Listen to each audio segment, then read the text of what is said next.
Nung unang ginawa to, I was against it.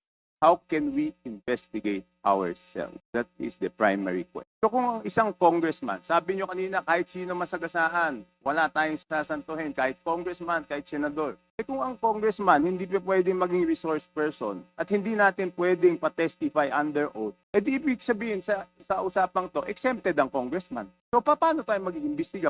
Number one. Number two, Mr. Chair, here is the USB. Sinasabi, paano nagkaroon ng insert? Under the name of Congressman Saldico, ang insertion sa BICAM as proponent siya is 13,803,693,000. And we do not want to invite him as a resource person.